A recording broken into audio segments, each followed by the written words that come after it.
హీరోలు ఉన్నారు కదా, ఇంతమంది హీరోల్లో మీకు కనెక్ట్ అయ్యి హీరోకి మీకు మధ్య మధురమైన సంఘటన ఏదైనా ఉందా?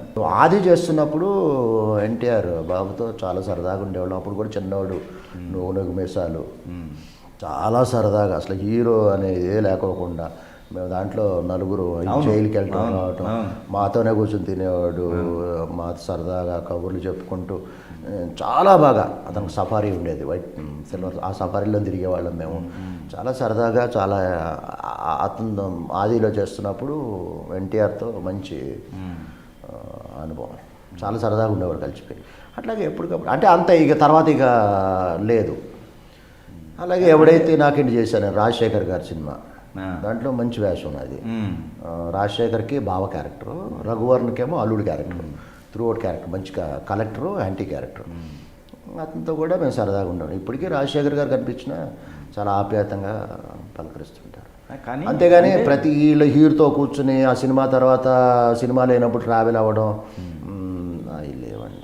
పోతే రూమర్ చెప్పండి, ఏ రూమర్ మిమ్మల్ని వెంటాడింది ఇన్ని ఇన్ని ఇన్ని సంవత్సరాల కెరీర్ మొత్తం మీద చూసుకుంటే? రూమర్ ఏం లేదండి, నేనేమో కాంట్రవర్సీలకి వెళ్ళను. ఇంకోటి నా మీద రూమర్ ఏమీ లేదండి నాకు తెలిసి. ఏమన్నా ఛానల్లో పెడితే మీరే పెట్టలేదు రా, మీరే క్రియేట్ చేయాలి. ఆ ఇండస్ట్రీ వాళ్ళు క్రియేట్ చేస్తారు, అంటే అక్కడి నుంచే మాకు వస్తాయి, మేము కొత్తగా ఏం చెయ్యం. ఏం లేదండి, ఛానల్లో ఏదోకి వెళ్ళిపోవచ్చు, ఏముంది. ఇప్పుడు ఇంకొక ఆర్టిస్ట్ని ఎవరన్నా నా తర్వాత ఇంకొక ఆర్టిస్ట్ని మీరు పిలవచ్చు, నా కో ఆర్టిస్ట్ని.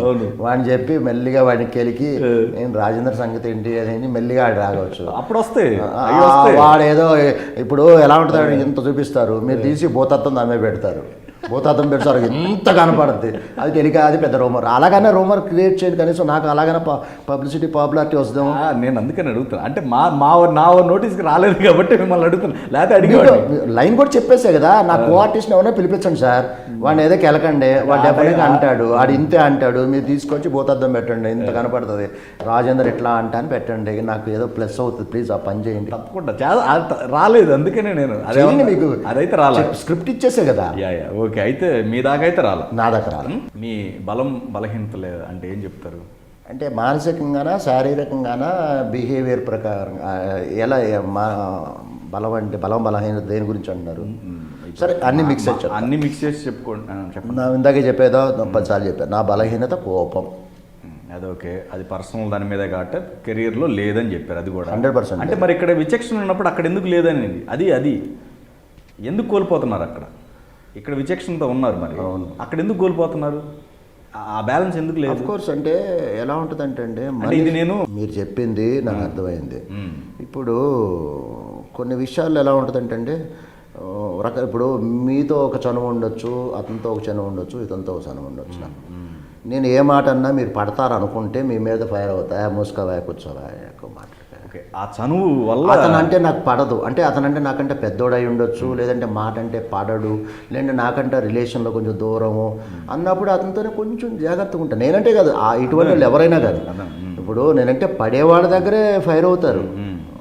అలాంటిది ఏదైనా జరిగిందేమో, మరి జరుగుతుందేమో. మిడిల్లో అండి, నాకు సినిమా పేరు అయితే తెలియదు. ఒకటి, మీరు ఒక సినిమాకు సంబంధించి మీ రెమ్యునరేషను వాళ్ళు ఇవ్వకపోతే మధ్యలో క్లాష్ అయ్యి అది అసోసియేషన్కి పోయిందా, ఏదన్నా జరిగిందా మధ్యలో ఇన్సిడెంట్ ఏమన్నది? ఇందాక రూమర్ అన్నారు కదా, ఇది ఒక రూమరా? అదే నాకు ఒక సినిమా ఏదో పెద్ద సినిమానే ఏదో వచ్చింది సార్, అది ఏదో రూమర్ క్రియేట్ చేయాలని పోనీ నేను ఏదో చెప్పేస్తాను, పెద్దగా భూతద్దంలో చూపించేస్తారా పోనీ? అబద్ధం నిజమే మాట్లాడుకున్నాం. అబద్ధం చెప్పరా, నిజం చెప్పనా? నిజం చెప్పండి. అస్సలు గొడవే జరగలేదు. ఒకటి అంటే అది మరి వినాయక్ గారి సినిమా అనుకుంటా, ఏమైందంటే ప్రభాస్ గారిది ఏదో సంథింగ్ ఒక సినిమాకి మీరు డబ్బులు రాలేదని చెప్పేసి కొంచెం గట్టిగా అడగటం వల్ల అది ఏదో జరిగిందని ఏదో. లేదు అస్సలు లేదు. నేను ఎవరితోనూ ఇండస్ట్రీలో, సినిమా ఇండస్ట్రీలో చెప్తున్నాను, నేను టీవీ ఇండస్ట్రీలో చెప్తున్నాను. ఇది నేను కాదు అంటే హైడ్ అయిపోయి రూపు మాపేది వాళ్ళకి రేపైనా బయటపడుతుంది. లేదు డైరెక్టర్ వినాయక్ గారి దగ్గర ఎవ్వరు లేదు, ఎవరి దగ్గర లేదు.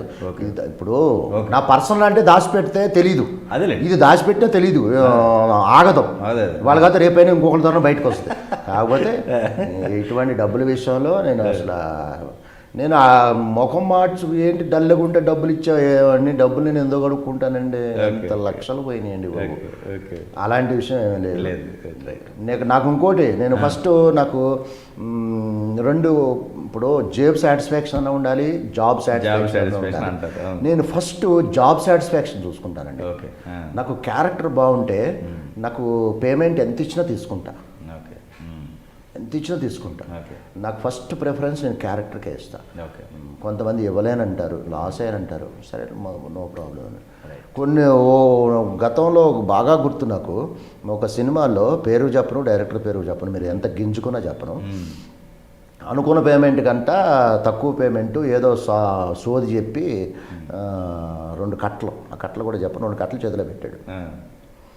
నేను అడిగిన పేమెంట్ ఏంటి, మీరు ఈ పేమెంట్ ఏంటి అంటే, లేదండి అది అన్నాడు. నేను ఆ 2 కట్టలు అక్కడ టేబుల్ మీద పడేసి మీరే ఉంచుకోండి అని చెప్పి ప్లేస్ వెళ్ళిపోయా.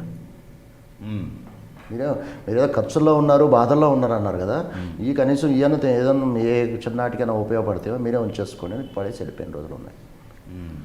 మరి అది ప్రొడ్యూసర్ దాకా వెళ్ళిందో, లేదంటే మేనేజరే నొక్కేశాడు, ఇంకెవరు నొక్కేశారో తెలియదు నాకు. ఇలాగే సరే ఈ ఖర్చులు మేము ఉంచండి వెళ్ళిపోయి, అలా డబ్బులు నా దగ్గర లేవు. కానీ నేను అప్పట్లో పోనీ బలిచినోడినా కాను.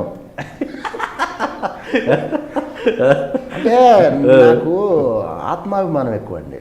అదే నాకు ఎవరన్నా హట్ చేసినా, ఇంకోటి చేసినా కొంచెం నేను సహించను. అలా చెప్పాక జీవితంలో ఎన్నో కోల్పోయా. ఫైనల్గా ఎంటైర్ మీ జీవితంలో మీరు తెలుసుకున్న నీతి ఏంటి? తెలుసుకున్న నీతి ఏంటంటే సింపుల్గా చెప్తున్నానండి, నువ్వు బ్రతకు నువ్వు. ఇప్పుడు ఎలా ఉందంటే అండి, ఇప్పుడు నాకు కూడా చాలాసార్లు అనుభవించాను. ఇప్పుడు జీవితం ఒక పరుగు పందెం లాంటిది. ఎక్కడైనా కానీ, ఏ ఫీల్డ్ అయినా కానీ, సినిమా ఇండస్ట్రీ అయినా పరుగు పందెంలో నువ్వు పరిగెత్తి గెలువు, అంతేగాని పక్కోడిని తోసేసి గెలవడం కరెక్ట్ కాదు. నీకు దమ్ముంటే పరిగెట్టి గెలువు అంతేగాని పక్కోడిని తోసేయవద్దు. అదే చెప్తున్నాను, నువ్వు బ్రతకు నువ్వు.